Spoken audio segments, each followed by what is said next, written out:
Bienvenidos a Marquesina. Como cada semana, vamos a hablar de lo más destacado de la cinematografía nacional. Acompáñenme.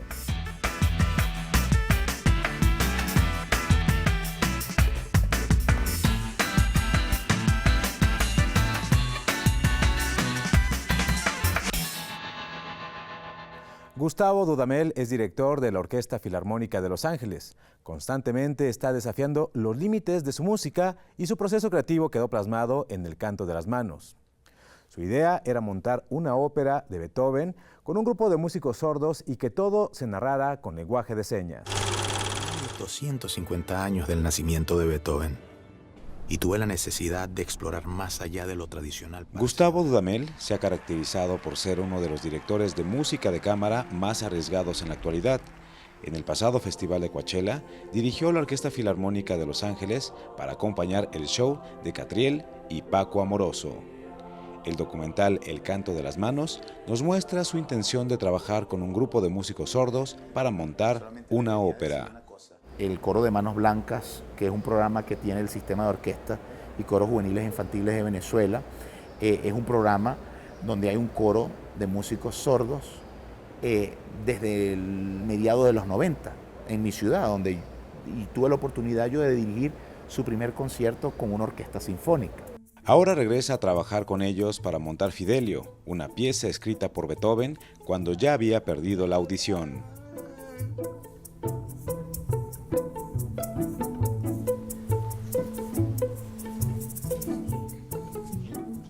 La música para mí no es un trabajo, para mí es una misión. Y es una misión que implica la colaboración, el encuentro, el entendimiento más allá de las diferencias que puedan existir y poder lograr armonía a través de eso. Eso para mí es lo esencial de lo que hago. Gustavo Dudamel cede el protagonismo del documental a los colaboradores de su nuevo proyecto. Sobre ellos cae el peso dramático del filme. Para mí el hecho de ser músico era estar con mis amigos y hacer música con ellos y disfrutar y crear toda esta cuestión es otra dimensión de lo que verdaderamente hace y cobra esa verdadera dimensión que es una misión y que va muchísimo más allá de tocar un concierto acá o allá. Y no, la música tiene el poder de transformar vidas y cuando la utiliza adecuadamente en toda su dimensión, pues es un poder único. El canto de las manos marca el debut como directora de la reconocida actriz española María Velarde.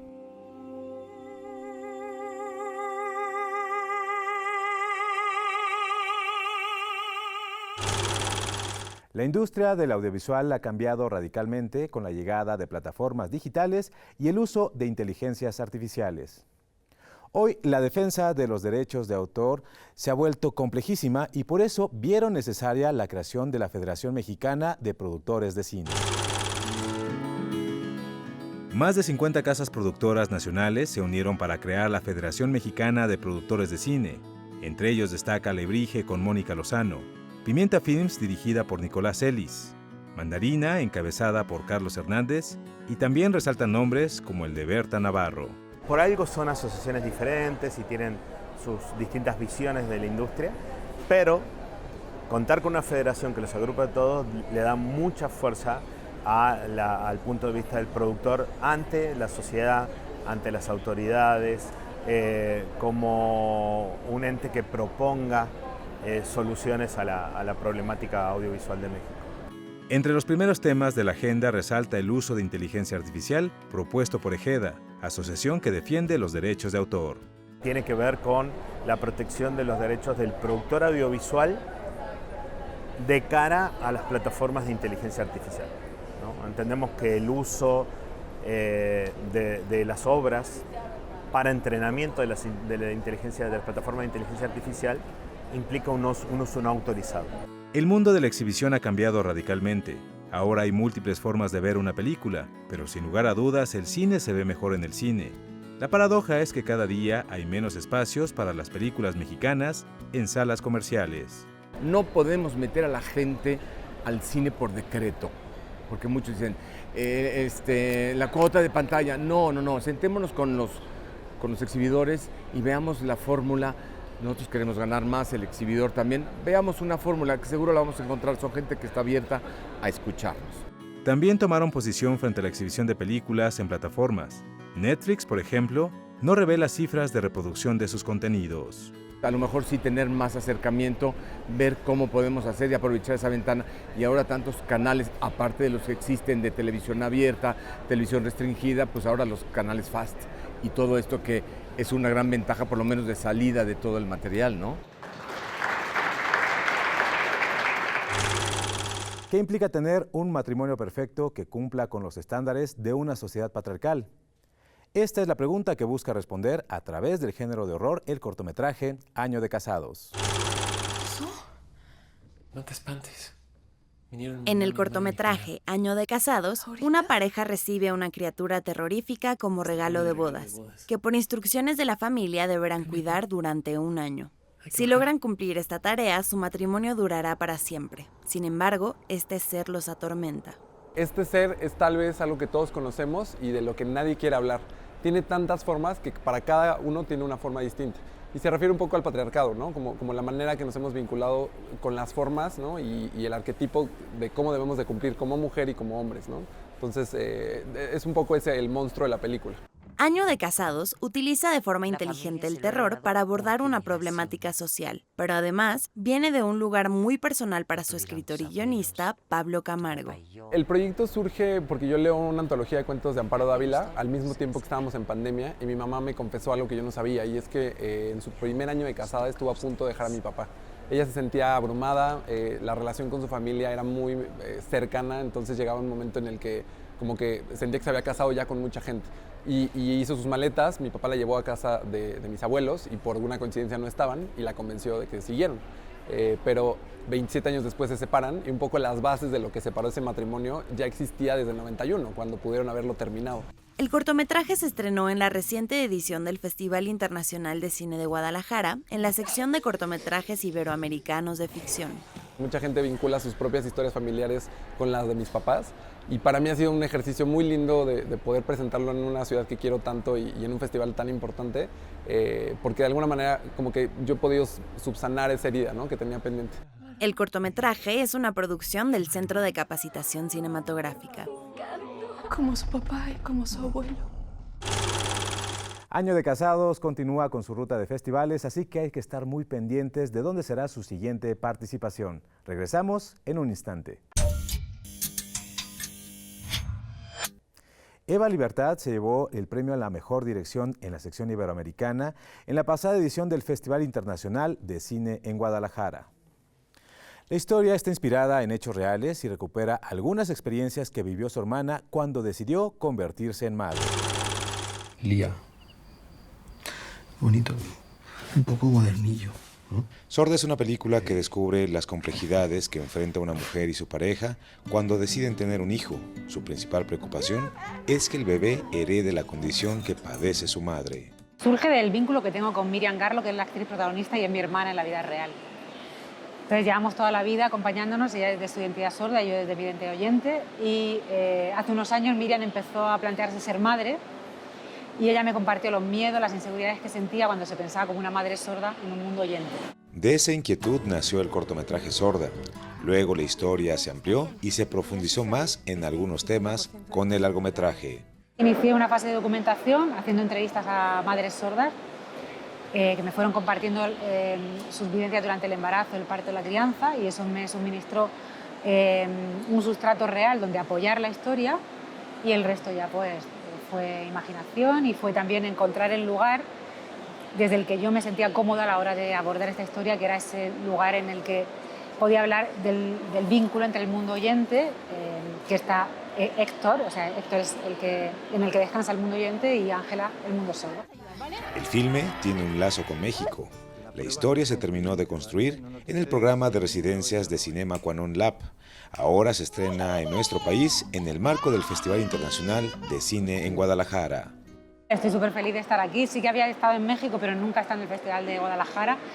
Pero lo siento también como una retribución el venir con Sorda, porque Sorda estuvo en un laboratorio de guión, el Cinequanon Lab, que es un laboratorio mexicano internacional dirigido por Jesús Pimentel.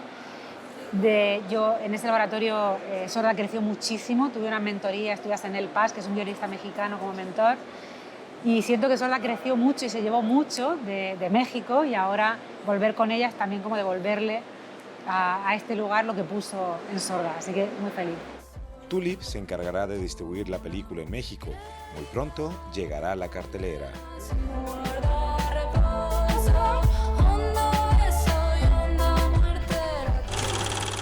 En pocos años, la industria audiovisual de Jalisco ha crecido exponencialmente y en gran medida se debe a los incentivos económicos que ofrecen y que son únicos en el país.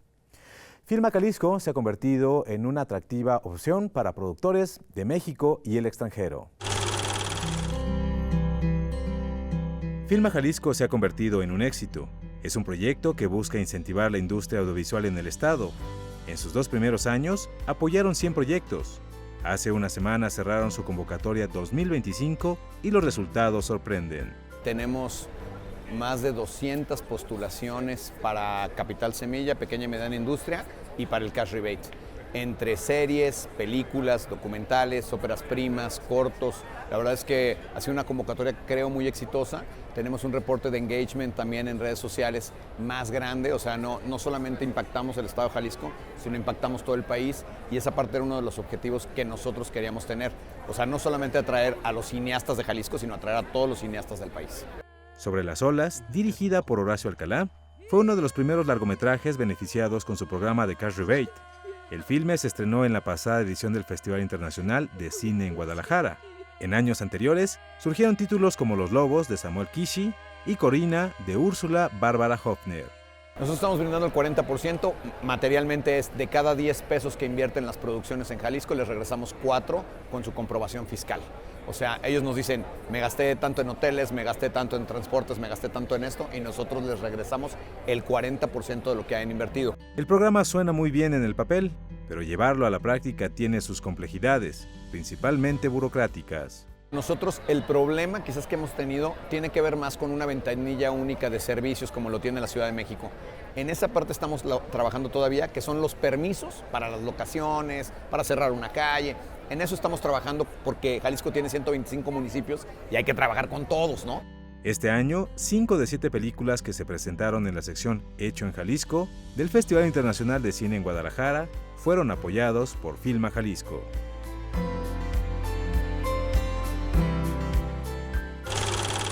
Parto es una comedia puertorriqueña que aborda de manera ligera las complejidades de la maternidad. Tener un hijo a los 40 años es cosa seria. Oli, oli, para mí, para Estrella, poder traerla al mundo. Últimamente hemos escuchado en redes sociales el término male gaze o mirada masculina, que se refiere a las formas en que las mujeres son representadas en el arte desde una mirada masculina, generando un sesgo con sus verdaderas experiencias. La comedia puertorriqueña Parto busca alejarse de esto, siendo las propias mujeres quienes cuentan sus historias. Parto es una comedia que trata sobre estas 4 amigas que se conocen desde la adolescencia y se vuelven a reencontrar ya en sus años 40, ¿no? Y se reencuentran por motivo del parto de una de ellas. Gira en torno al parto casero, ¿verdad? Que desea nuestra protagonista Pilar, y en ese proceso pues cada una va también descubriendo sus propios issues y en los momentos en que se encuentran, en cada etapa que se encuentran en la vida, pues hay transformaciones en cada una de ellas y como la amistad pues las une ahí en este momento tan decisivo. La película fue escrita con el objetivo de contar historias verdaderas de mujeres puertorriqueñas y como un experimento para ver si una historia sumamente regionalista podía ser también una historia universal. Además, es una producción de la compañía Teatro Breve. Teatro Breve es un grupo, ¿verdad?, de actores puertorriqueños, un poco como un CNL boricua. Y son unos comediantes excelentes, llevan una trayectoria de muchísimos años, como 20 años ya. Y pues esta es su segunda película, la primera película fue Picando Alante y ya segunda película es Parto. El guión fue escrito por Lucien Hernández, que es una de las actrices también protagonistas de la película. Parto busca tener una mirada 100% auténtica y alejarse de otros proyectos en los cuales se cuentan historias de mujeres, pero desde una mirada que no es la de ellas. Abordar temáticas que verdaderamente nos conciernen. Entre esos temas también está los temas del parto deseado, ¿no? De qué tipo de parto yo quiero tener, un parto respetado en mi casa, las diferentes maternidades que se ven reflejadas en la película, la protagonista con su propia madre y cómo ella trabaja esa relación, están las relaciones también de pareja, los deseos no cumplidos, ¿no? De nuestros deseos como mujeres, que tenemos tantos deseos en la vida y no siempre se pueden cumplir todos cuando uno quiere. Eso también se trabaja. Y la amistad, sobre todas las cosas, la amistad. Parto se estrenó en Puerto Rico, donde ha sido muy exitosa y ahora buscan expandir su distribución a otros lugares del mundo. Ay, no me jodan que había que venir de blanco. Se puso en el... Llega muy poco cine de Puerto Rico a México, pero de verdad que estamos esperando que este filme sí llegue a nuestro país. Nosotros regresamos en un instante. En años recientes, la representación de la comunidad LGBT en el cine ha cambiado considerablemente. La actriz y activista Daniela Vega reflexiona al respecto y nos habla de sus próximos proyectos. Pienso que en esto hay pura perversión nomás. La actriz chilena Daniela Vega cobró notoriedad mundial por la película Una mujer fantástica, un filme dirigido por Sebastián Lelio. Se convirtió en la primera persona trans en presentar un galardón en los premios Oscar y desde entonces es un referente. Me lo hacen sentir, pero yo me siento una mujer trabajando en constante proceso de transformación y tratando de desafiar el tiempo. El tiempo es algo el tiempo nos falta, siempre falta tiempo. Con el paso de los años, la representación de las mujeres trans en la pantalla ha cambiado radicalmente. Ahora, Daniela Vega tiene la posibilidad de decidir en qué proyectos quiere colaborar. Imagínate tú lo que es volver luego de 10 años y ver todo lo que hemos hecho, ¿no? Todo lo que hemos construido desde la comunidad completa en el mundo entero. Me parece una oportunidad muy bonita de reencontrarse y también de plantear desafíos hacia el futuro. El año pasado estrenó la película Tecnovoice y ahora prepara el lanzamiento de su libro de poemas. Mi saga de poemas son 5 libros que abordan los 5 sentidos humanos y mi relación con los sentidos humanos, mi relación con el ser humano.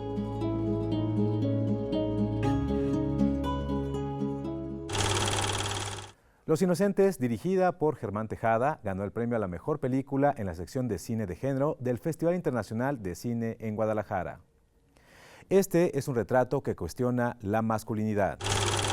Bueno, mi nombre es Germán Tejada, soy director de la película Los Inocentes y así a grandes rasgos de lo que trata la película es de lo mal que nos han enseñado a ser hombres.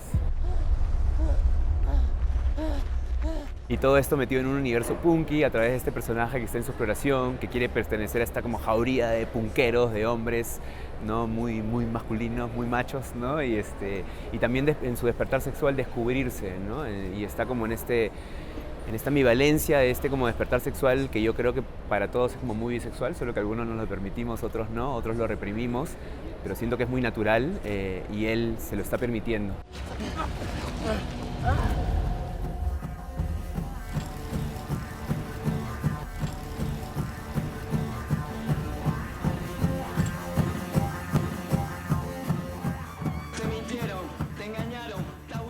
Estamos en una etapa en la que hay que cuestionarnos también y preguntarnos en qué estamos los hombres, ¿no? Creo que esta como revolución de reconfiguración de los géneros, de la idea del feminismo, ha surgido mucho como de los grupos como más reprimidos y no representados, ¿no? Desde las mujeres, desde las comunidades LGTBQ, ¿no? Pero creo que ahora lo que nos toca es a los hombres, ¿no? A los hombres también como revisarnos, explorarnos y cuestionarnos qué es lo que estamos haciendo mal y cómo nos hemos formado también.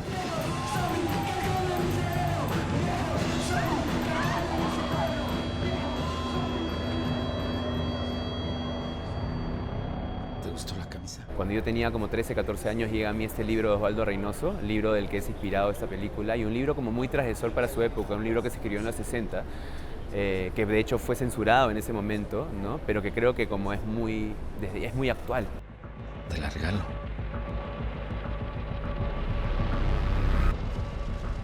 Vamos a robar la casa del viejo pajero ese.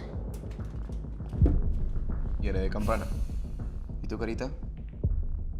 Yo lo que agarré fue este libro, agarré la esencia del libro y de los personajes y lo mezclé totalmente con mi experiencia, ¿no? Con lo que yo viví, y creo que cada uno de estos personajes hombres tiene un poco de mí y de cada uno de nosotros también, ¿no? Como esos paradigmas de hombre con los cuales nos hemos formado.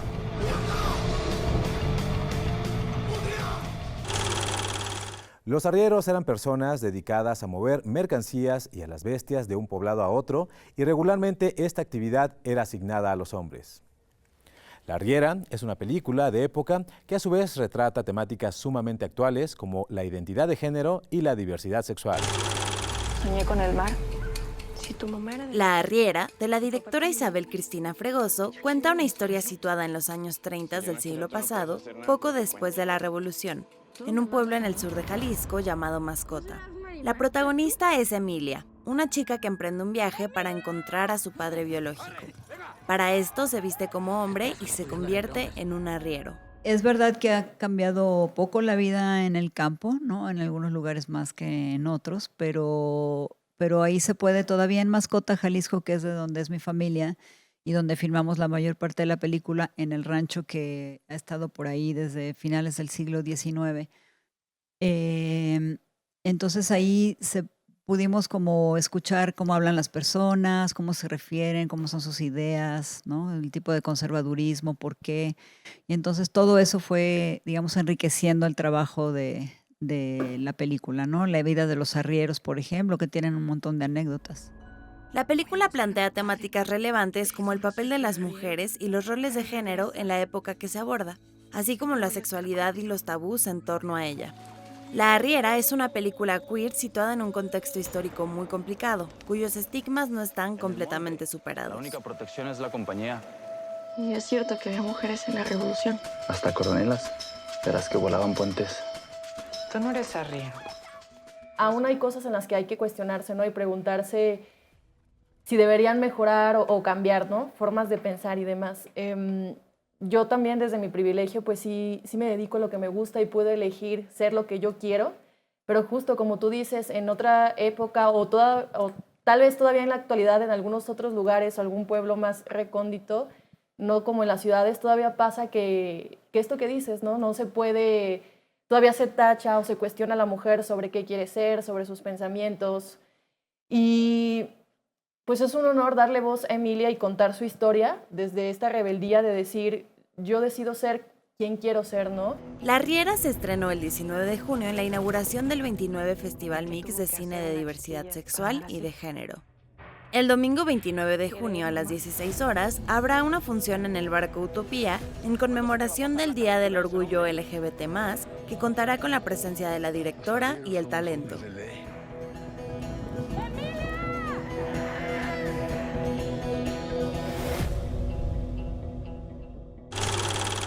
Nosotros con esto nos despedimos, pero antes de hacerlo recuerden seguirnos en nuestras redes sociales y que pueden ver el programa completo en YouTube en la cuenta oficial de Canal 22.